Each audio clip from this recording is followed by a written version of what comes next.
Mesdames et messieurs, bonsoir et bienvenue à cette émission d'Info 9.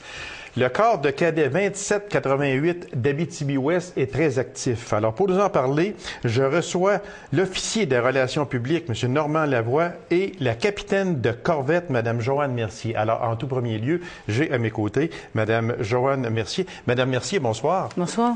Merci d'avoir accepté cette invitation-là. Ça fait plaisir. Mme Mercier, dites-moi une chose.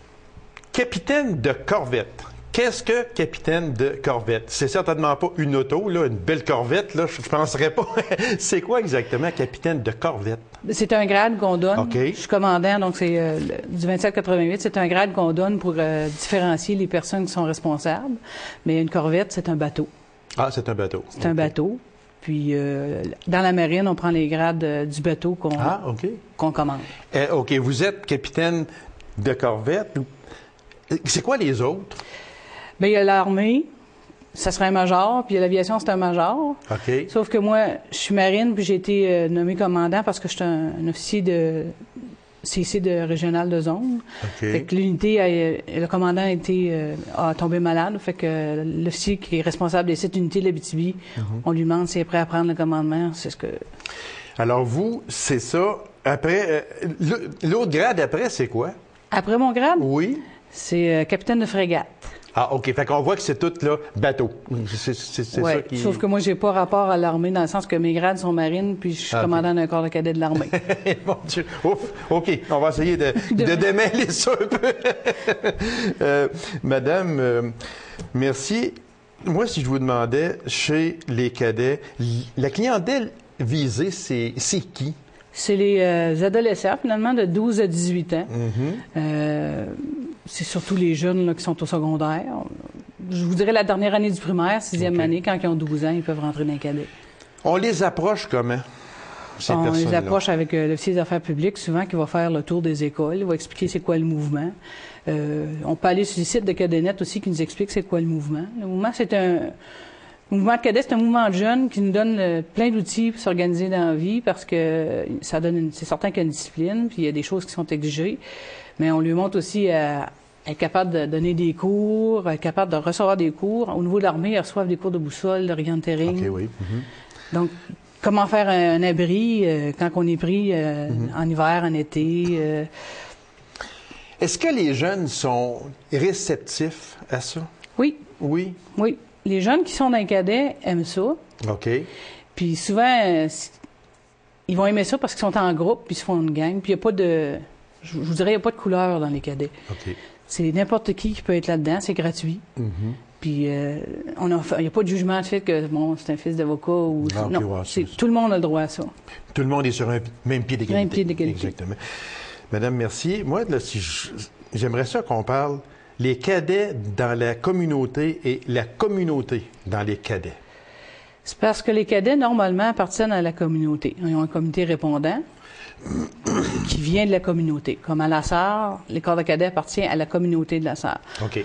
On a un comité répondant que c'est des gens, des civils, qui souvent c'est des mamans, des papas de cadets, là, mais ça appartient à la communauté dans le sens que la communauté, c'est important que les cadets soient avec eux autres parce que c'est représentatif du mouvement jeunesse. Puis le but des cadets, c'est être bon citoyen et être en forme physique. Fait que c'est pour ça que ça appartient à la communauté, parce que c'est des jeunes de la communauté. Est-ce que... C'est quoi le rassemblement de ça? En ce sens, vous autres, vous les voyez combien de fois par semaine ou par mois? Est-ce que c'est à chaque semaine que vous faites des rencontres avec les cadets ou bien non? Ici, au 2788, c'est le vendredi soir. Okay. La soirée régulière, où ils ont le cours, puis ils ont des choses comme ça. Mais souvent, ils ont des fins de semaine, comme la fin de semaine du 5-6 février, on a été dans un exercice pour lui montrer justement comment faire des Quincy, comment faire des choses pour survivre dans le bois. OK. Fait qu'on est toute la fin de semaine là. En avril, on a un autre exercice. Là, vous étiez dans le bois avec eux autres. Avec les en plein hiver, puis là, il faut s'arranger, il faut survivre. Oui, on lui montre comment il y a un chalet, c'est sûr. Oui, là. non, je comprends. Mais les jeunes aiment ça. Il faisait froid, mais ils voulaient coucher là, pareil. OK. Puis c'est fait de façon à être... C'est toujours sécuritaire. Il y a toujours des officiers alentour d'eux autres. On ne laisse pas un jeune lousse là, comme ça. Là. Non. Fait que ça, c'est une activité parmi des activités. Des activités. Si on en nommait peut-être quelques-unes activités Le encore. biathlon, le sport. OK. Ils font du biathlon. On a même un ancien cadet qui était aux Jeux olympiques, le gelais, le collet. OK. Il a 24 ans aujourd'hui, mais il a commencé avec les cadets, Ah oui, OK. le biathlon, puis il avait fait les Jeux olympiques cette année. Puis il s'est quand même bien classé. Le biathlon, c'est une activité qui attire beaucoup. On a des compétitions sportives, comme la fin de semaine du 19 mars. Les 7 unités de l'Abitibi vont se réunir pour faire une compétition sportive. On dit des fois que les jeunes, j'aime pas employer le mot perdre le contrôle, mais on a tendance des fois à dire que on perd le contrôle un peu sur les jeunes. Les jeunes sont un petit peu volages, un petit peu... est-ce que chez vous, ce n'est pas ça. Est-ce que les jeunes, comme tantôt je disais, ils sont réceptifs? Oui, mais les jeunes, si on les encadre bien, ce sont de bons jeunes. Nos jeunes, en général, je vous dirais que les jeunes, en général, à 99,9 %, c'est des bons jeunes. OK. C'est certain que les générations sont différentes. Oui, exactement. Oui. Mais c'est des bons jeunes. Puis, oui, ils sont très, très structurés, ils sont très organisés, très structurés, fait que ça les aide. Là. Oui, exactement. Mais on a des bons jeunes dans la société. Une dernière question, Madame Mercier. Moi, j'aimerais ça qu'on parle du point commun entre les cadets et l'étude.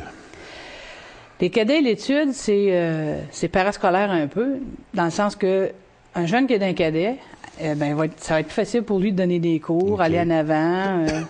Ça lui donne une organisation personnelle que ça ne donne pas ailleurs. OK. Fait qu'avec l'étude, ils sont capables de s'organiser un peu plus. Puis...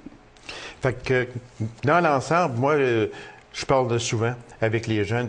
Souvent, on a entendu, les jeunes, aujourd'hui, là, je dis que c'est une génération difficile, mais quand on voit des personnes comme vous qui avez à travailler avec les jeunes, moi, je dis et je persiste à dire que si on les encadre bien, les jeunes ne sont pas si méchants que ça. Ils ne sont pas du tout. Les enfants sont structurés. Exactement. Un enfant qui est structuré va bien fonctionner. Voilà. Madame Mercier, merci infiniment. C'était très, très, très agréable. Et puis, on vous souhaite tout le succès possible avec le corps de cadet 2788 d'Abitibi-Ouest. Merci beaucoup. C'est moi qui vous remercie. Alors, mesdames et messieurs, restez là. On vous revient avec l'officier des relations publiques de ce même corps de cadet, M. Normand Lavoie. Alors, on vous revient avec le corps de cadet 2788 d'Abitibi-Ouest avec l'officier des relations publiques, M. Normand Lavoie. M. Lavoie, bonsoir. Bonsoir, monsieur. En général, comment se porte le corps de cadet en Abitibi-Ouest? On en a parlé un petit peu, mais est-ce que ça va bien? Oui, en général, ça va très bien. C'est un très bon corps de cadet. Il existe depuis 1966. Il y a de bons groupes, des bons jeunes. C'est un corps de cadet qui fonctionne assez bien. Les jeunes sont enthousiastes, puis ils aiment ça. Vous êtes aux relations publiques. C'est sûr que votre rôle, c'est avec soit les journalistes. C'est quoi, en général? Vous êtes le porte-parole, autrement dit? Ma fonction, c'est d'être porte-parole. Je m'occupe de faire connaître le corps de cadet et puis promouvoir les activités. Les jeunes, vous savez, ils ont plusieurs activités aujourd'hui. Et puis, c'est important de leur démontrer qu'on a un produit à leur donner, à leur offrir. Et puis, mon rôle, c'est ça, expliquer vraiment les activités. Dans les notes que j'ai reçues, on disait que en 2009-2010, le but premier, c'était de faire connaître davantage le corps de cadet 2788 Abitibi-Ouest. Est-ce que c'est parce qu'il n'est pas assez connu ou ou vous voulez être connu davantage? Non, c'est un corps de cadet qui est connu, mais comme on dit, vous savez, les jeunes évoluent. Il y a 20 ans, c'était pas la même génération de jeunes qu'on a aujourd'hui. Fait que veut pas, les cadets, comme n'importe quel organisme, à un moment donné, il faut juste refaire surface, montrer qu'on existe, qu'on est là, puis qu'on a des choses à offrir aux jeunes. C'est tout simplement ça. Mais c'est un corps de cadet qui est très bien connu, qui est très bien coté d'ailleurs aussi. Oui. Mais c'est juste important de démontrer qu'on existe toujours, OK. Puis qu'on a de quoi offrir aux enfants. Parce que c'est fondé depuis 43 ans. Oui, depuis 1966, si je me trompe. En 66, oui. Alors 44 ans. L'Abitibi-Ouest fait partie des 7 unités de cadets qui existent en région. Absolument. Quand on parle d'unité, c'est quoi? Une unité, c'est un corps de cadets. Comme vous avez 3 corps de cadets de l'armée de terre en région. Ici, La Serre, Abitibi-Ouest, Amos et puis Santerre. Vous avez 2 corps de l'aviation, 3 corps de l'aviation, pardon, un à Rouyn-Noranda, un à Val-d'Or et un à Malartic. Et puis vous avez un corps de cadets de la marine qui est à Rouyn-Noranda. Est-ce qu'il y a des échanges entre les corps de cadets? En ce sens, est-ce que vous pouvez recevoir des cadets de Rouyn-Noranda, disons, ou de Santerre, peu importe, faire des échanges culturels, si on peut appeler ça? Absolument, parce que ça se fait de temps en autre. Parce que le but premier des cadets, là, c'est de, justement, donner la chance à des jeunes garçons, des jeunes filles de 12 à 18 ans de devenir de meilleurs citoyens. C'est une activité parascolaire. Et puis, chaque unité a sa spécialité. Comme ici, à La Sarre, c'est la terre. Rouyn-Noranda, vous avez l'aviation, la marine. Ah oui? Et puis, les corps de cadets, les activités sont ciblées plutôt vers les appartenances. En sens comme chez nous, à Rouyn-Noranda, on va faire du bateau. Ici, à Amos, avec l'armée de terre, on va aller en forêt puis montrer les activités. Chacun a sa spécialité ici. De temps en autre, ça arrive qu'on va mixer les corps de cadets ensemble, justement pour permettre aux jeunes de connaître autre chose. Oui, c'est ça, exactement. De créer une solidarité régionale entre les corps de cadets. Vous dites 12 à 18 ans? Oui. Ça veut dire que le jeune qui est rendu à 18 ans ne peut plus faire partie des cadets. Est-ce qu'on peut dire ça de même? Le jeune à 18 ans, lorsqu'il atteint son anniversaire de 18 ans, il peut demeurer jusqu'à 19 ans. Okay. Par la suite, parce qu'il ne faut pas oublier une chose, les cadets, ça n'a pas été créé pour fournir dans le futur des militaires. Les cadets, c'est là comme activité parascolaire pour créer de meilleurs citoyens. Fait que le jeune qui arrive à 18 ans, il termine son année. À 19 ans, il poursuit sa vie normalement. Soit ça, ou il peut devenir aussi comme officier CIC comme moi, ou devenir instructeur civil. OK. Combien de jeunes dans le corps de cadets? 27, 88, les BTB-Ouest? Présentement, il y a une trentaine de jeunes. Une trentaine de jeunes? Oui. Et c'est mix? Oui, garçons et filles. Est-ce qu'il y a plus de gars que de filles? Ça s'équivaut. Ah oui? Oui, pas mal moitié-moitié. Il n'y a pas une grosse différence. Ah, j'aurais pensé des fois qu'il y aurait eu peut-être plus de gars que de filles, mais ça veut dire que les cadettes sont aussi beaucoup ils sont très impliqués. Depuis 1976, au niveau des cadets, on a des filles. Je vous dirais que c'est un plus, parce que ça apporte des choses différentes. Puis ça apprend les jeunes aussi, parce que le mouvement comme tel, c'est de montrer aux jeunes, de vivre en société, puis de travailler en société aussi. Fait que les jeunes, en travaillant ensemble, que ce soit des garçons et filles ensemble, mais plus tard, lorsqu'ils arrivent sur le marché du travail, ils ont déjà une habitude de carrière d'être ensemble. Est-ce qu'il y a un ou des points communs entre les cadets et l'armée? Non. Les forces armées, qu'est-ce qu'ils vont faire? Ils vont parrainer les cadets. Ah, OK. Ils vont fournir comme point des officiers, ils vont fournir des camps d'été, tout ça. Le but des cadets, le but des forces là-dedans, c'est de permettre aux jeunes d'avoir une activité parascolaire qui est complètement gratuite. Ce qu'on voit très rarement aujourd'hui, puis les encadrer avec une bonne discipline. Et puis après ça, c'est comme je l'expliquais tantôt, le but des forces canadiennes, c'est de ne pas faire des soldats avec eux autres plus tard. Okay? C'est de s'occuper des parrainés. Le cadet comme tel, il ne faut pas oublier une chose, ce n'est pas un militaire. Oui, il va porter un uniforme pour l'identifier comme cadet. OK, ce n'est pas un militaire. C'est ça. Comme un jeune va porter un uniforme de hockey, exemple, d'une compagnie ou pour démontrer que ce jeune-là fait un sport pour telle organisation. Fait que nos cadets sont costumés avec un uniforme de cadet. J'ai eu tantôt le point de vue de Mme Mercier. On parlait des jeunes, la discipline chez les jeunes, puis on disait que quand les jeunes sont bien encadrés, ce sont de bons jeunes. Absolument. Est-ce que c'est votre opinion également? Oui, monsieur. Absolument. Les jeunes ne sont pas tellement plus différents dans notre temps que du temps d'aujourd'hui. Comme je dis souvent à des jeunes quand je les rencontre, il ne faut pas oublier une chose. Nous avons été ce que vous êtes et vous serez ce que nous sommes. Voilà. Fait que les jeunes, ce qu'ils ont besoin, dans le fond, c'est d'être encadrés, d'être aimés, d'être supervisés. Puis je vous dirais que la majorité des jeunes qui viennent dans les cadets, c'est des jeunes qui ont besoin de discipline, puis ils aiment ça. Fait que c'est une discipline qui est saine, c'est une activité qui est saine aussi, une compétition qui est saine également. Une discipline qu'ils n'ont pas en temps normal, mais ils veulent avoir une discipline et ils ont choisi d'être cadets pour une certaine discipline, c'est ça. Fait que comme vous savez, qu'un jeune soit impliqué dans le sport ou au niveau de la musique ou n'importe quelle organisation, il y a toujours une discipline qui se donne. Oui, toujours, c'est ça. C'est sûr que la nôtre, elle est différente. Dans le sens que le jeune, il porte un uniforme. Est-ce qu'il est plus rigide? Pas nécessairement Non. plus rigide, mais différent. Regardez, juste le fait, comme j'explique aux jeunes, regardez, t'as le goût de connaître quelque chose de spécial que les autres ne font pas. Le fait d'être un cadet et de porter un uniforme, automatiquement, le fait de porter un uniforme, c'est des choses que les gens, en général, ne font pas. Fait qu'à ce moment-là, il faut lui montrer comment l'entretenir, comment serrer ses chaussures, comment se préparer pour ses cours. Fait que c'est un encadrement qui est un peu spécial, qui est différent un peu. S'il y a des jeunes qui nous entendent actuellement, qui prennent l'émission puis qui disent « Hey, moi, ça m'intéresse, moi, cette affaire-là », qu'est-ce que ces jeunes-là ont à faire s'ils seraient intéressés à C'est pas compliqué. Là. On a nos réunions, nous, le vendredi soir à l'Apollino de la Sarre, de 18h30 à 21h15. Ils n'ont qu'à se présenter à la porte 29, on va s'occuper d'eux. Et puis moi, je veux dire aux jeunes, si on a le goût de connaître des choses, de faire des choses qui sont tripantes, qui sont différentes des autres, les cadets, c'est vraiment l'endroit idéal pour ça. Et c'est gratuit, il faut le dire. Absolument. Alors, Monsieur Lavoie, merci infiniment. C'était très intéressant. On en sait beaucoup plus sur le corps de cadets. Et puis, félicitations à vous de prendre soin de ces jeunes-là et de très bien les encadrer. C'est un plaisir, monsieur. Je vous remercie de votre accueil à l'émission. Ça nous a fait très plaisir. Alors, mesdames et messieurs, une courte pause et revenez-nous dans quelques secondes. On le recevait en novembre dernier pour nous parler de la fermeture de l'usine Tembec de Taschereau. Est-ce qu'il y a eu des développements depuis ce temps-là ou bien aussi le dossier est-il au point mort? Alors, pour nous en parler, je reçois M. Lucien Côté, président du syndicat canadien des communications, de l'énergie et du papier local 3057 et également maire de la municipalité de Taschereau.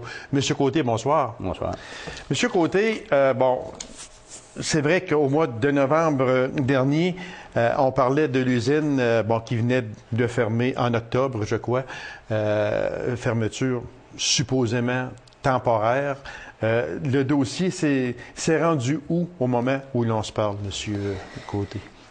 Bien, depuis ce temps-là, je peux dire que ça n'a pas tellement évolué ou avancé. Nous autres, au point de vue de la municipalité, on a fait beaucoup de revendications. Le 3 février dernier, on a rencontré M. Jim Lopez, président de Tembec, avec le président de Produits forestiers, puis avec également Michel Bastien et Alain Perron, vice-président et directeur général, Alain Perron, directeur général de l'usine Abitibi-Ouest. Puis comme avec moi, je l'ai rencontré avec des conseillers, deux conseillers de la municipalité, puis le directeur général. Puis on voulait savoir l'alignement de Tembec avec notre usine, quoi qu'ils comptaient faire. Puis on leur a expliqué en gros l'histoire de l'usine à Tachereau, parce qu'on a une histoire semblable à celle du Témiscamingue quand ils ont parti ça. Là, c'est une longue histoire, on ne se racontera pas, mais on a une histoire semblable à Tachereau parce que l'usine avait été vendue à Tembec parce qu'ils voulaient se faire un salaire avec. Puis quand on l'a vendue en 87, ceux qui ont signé, on avait comme un contrat d'engagement qui disait que les volumes d'approvisionnement de ce temps-là, 382 000 m3, étaient censés être transformés en sciage à l'usine à Tachereau.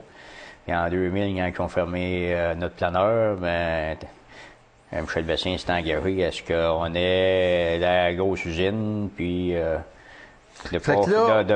qu'on continue comme ça, qu'on ait une bonne usine de sciage. Mais on l'a rencontré. OK. Fait que, au moment où l'on se parle, là, on est le 2 mars ce matin, au moment où l'on se parle, avec l'entrevue qu'on a faite au mois de novembre dernier et aujourd'hui, ça n'a pratiquement pas bougé. Ça n'a pas bougé beaucoup. Comme M. Lopez disait, le siège est encore d'une zone grise. Là, il attend les droits compensatoires avec les Américains, nouveau régime forestier. Il attend ce qui va se passer avec les autres industries en région, mais il ne savait pas encore ce qu'il ferait avec Tachereau. Là, c'était pas... Le fameux CAF, qui est le contrat d'approvisionnement et aménagement forestier, qui est rattaché à l'usine de Tachereau, il est encore là? Oui, présentement, oui. Ça, là, ce CAF-là, est-ce qu'il peut être transféré? Est-ce que c'est votre crainte qu'il soit transféré?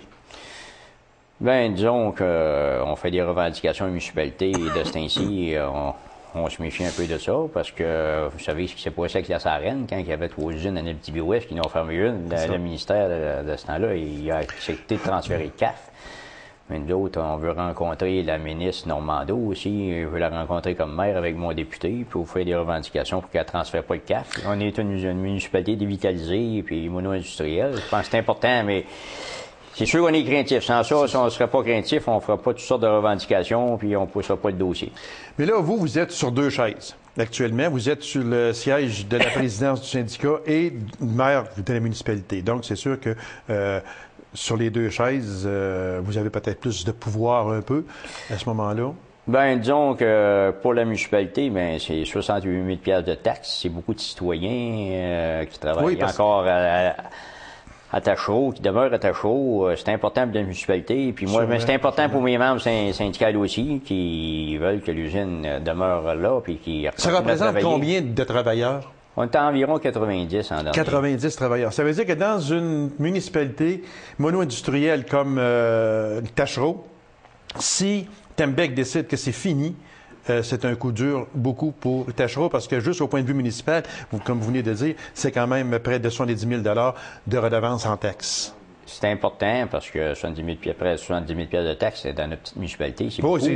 C'est beaucoup. Puis encore, fait le calcul, si je ne me trompe pas, il y a environ une quarantaine de travailleurs qui demeurent dans la municipalité de Tachereau, qui travaillent à l'usine de Tachereau. Puis on a eu aussi des contre-coups quand Sériculture à Launay a fermé. On avait près d'une quarantaine aussi qui travaillaient à Launay, qui demeuraient à Tachereau. Il y en avait quelques-uns qui travaillaient au Jointé. On est touchés de tout bord, de côté, nous autres là. C'est assez dramatique. Oui, sûrement. Moi, je veux en revenir au CAF. Le CAF, qui peut le transférer? C'est le ministre? La ministre, disons qu'il y a une loi qui dit qu'après 6 mois qu'une usine ne fonctionne plus, il y a un autre délai de 3 mois, la ministre pourrait transférer le CAF à une autre industrie ou à la même industrie. Et vous ne pourriez rien faire? Ben, si la ministre décide, ça va être dur de faire ce qu'elle va faire, mais c'est pour ça qu'on veut la rencontrer, pour lui demander, comme on avait fait avec Champ-Neuf, il y avait eu une prolongation d'1 an, là, à ça, à l'effet, ben, s'il y avait un autre promoteur qui s'est intéressé par l'usine, etc., là, pour pas qu'elle transfère le CAF trop rapidement, l'autre, c'est le nerf de la guerre.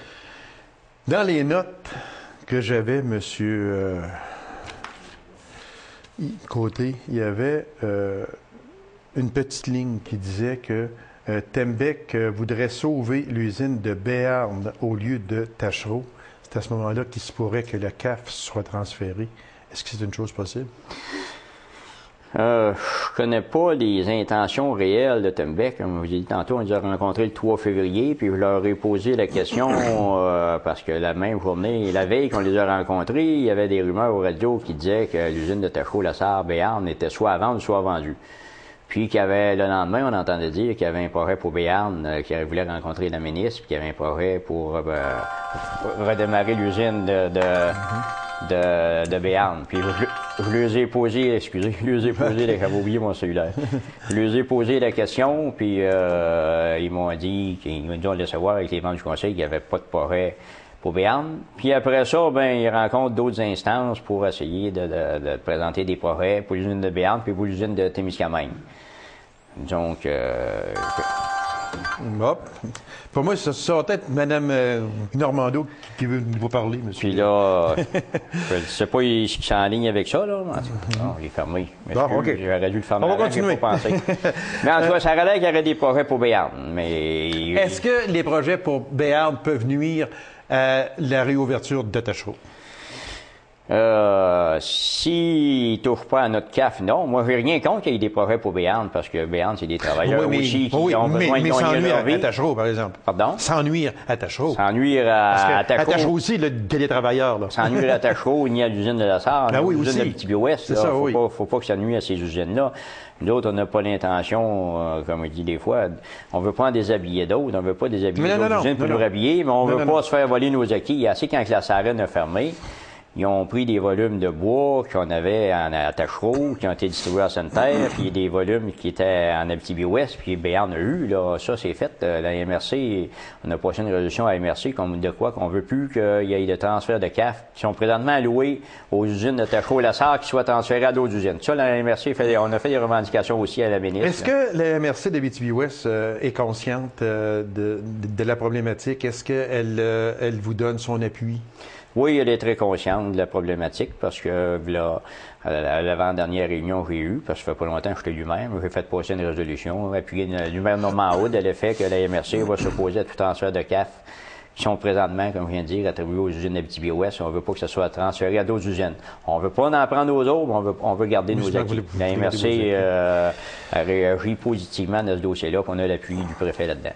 Est-ce que l'électricité, est-ce que l'eau, est-ce que c'est fermé Ou bien non. Moi on m'a dit que on avait coupé le courant, qu'on avait fermé l'eau à l'usine de Tachereau. Non, le courant n'a pas été coupé parce que ça aurait coûté trop... Mon directeur général m'a dit que ça aurait été trop dispendieux de faire remettre l'électricité. OK. Si l'usine repart. Le courant est encore là.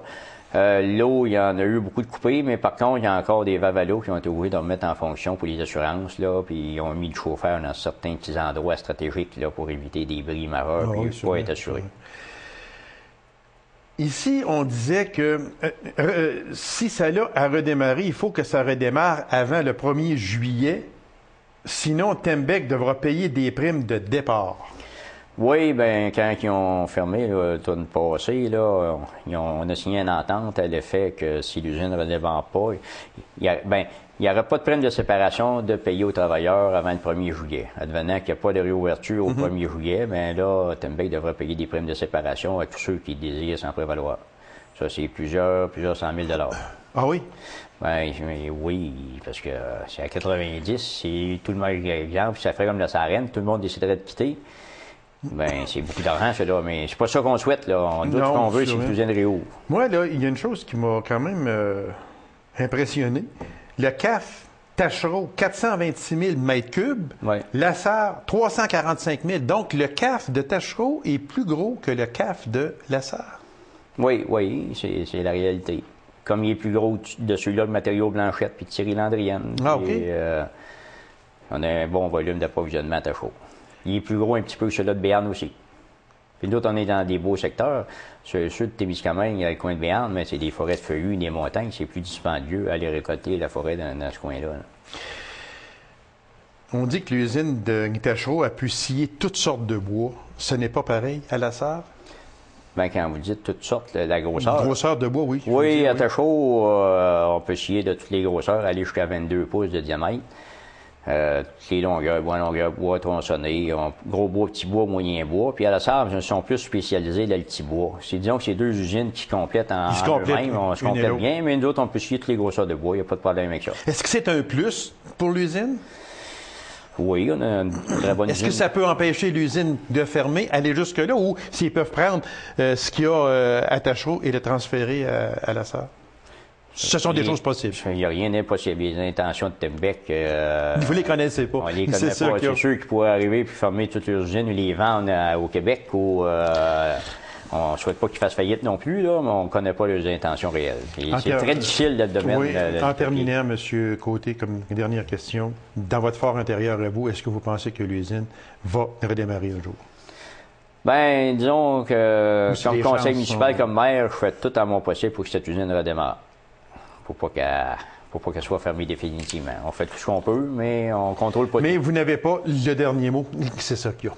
Monsieur Côté, merci beaucoup. Puis continuez à travailler dans ce dossier-là parce que Tachereau a besoin de son usine. Puis, c'est la région, c'est les travailleurs, c'est les camionneurs, c'est ça. Oh, il y a tellement de choses qui rentrent en ligne de compte. Le commerce de l'Abitibi-Ouest, c'est qu'on beaucoup. souhaite fortement que ce moulin-là ne ferme pas et qu'il puisse à nouveau être en opération. Merci, M. Côté. C'est moi qui vous remercie. Alors, mesdames et messieurs, merci d'avoir été là et on se donne rendez-vous à une prochaine émission d'Info 9. Au revoir.